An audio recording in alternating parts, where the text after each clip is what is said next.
Hi friends, ఈ video నచ్చితే తప్పకుండా సబ్స్క్రైబ్ చేయండి. ఇక అహల్య వాళ్ళ మావయ్య బంగారాజుని తీసుకుని మేడపైకి వెళ్ళి మాట్లాడుతూ ఉంటుంది. కొన్ని కారణాల వల్ల గౌతమ్ గారు నన్ను పెళ్లి చేసుకున్నారు. అసలు గౌతమ్ గారు అదితిని పెళ్లి చేసుకోవాలి. ఇక ఈ పెళ్లి వల్ల శ్రావ్య జీవితం చిక్కుల్లో పడింది. అందుకని దాన్ని సరిదిద్దడం కోసం నేను గౌతమ్ గారు విడాకులు తీసుకోబోతున్నాం అని జరిగింది మొత్తం బంగారాజుకు చెప్తుంది. ఇక అలా చెప్పగానే ఒక్కసారిగా బంగారాజు చాలా బాధపడి, నువ్వు నా మేనకోడలివి, నీకు అన్యాయం జరిగితే నేను చూస్తూ ఊరుకోలేను అని గబగబా మెట్లు దిగి గౌతమ్ రూమ్కి అయితే పరిగెట్టుకుని వెళ్తూ ఉంటాడు. మావయ్య ఆగు ఆగు అని అహల్య వెనకాల కూడా వెళ్తుంది.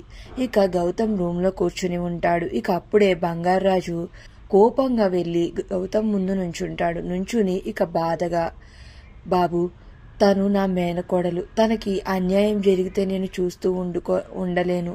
నా మేనకోడలికి అన్యాయం చేయకండి బాబు అని చేతులు జోడించి వేడుకుంటూ ఉంటాడు.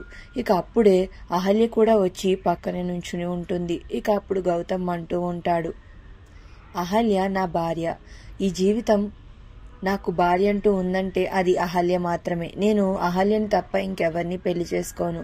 కానీ మీరు నాకు మాట ఇవ్వాలి అని అంటాడు. ఏంటి బాబు చెప్పండి అని అడుగుతాడు బంగారాజు.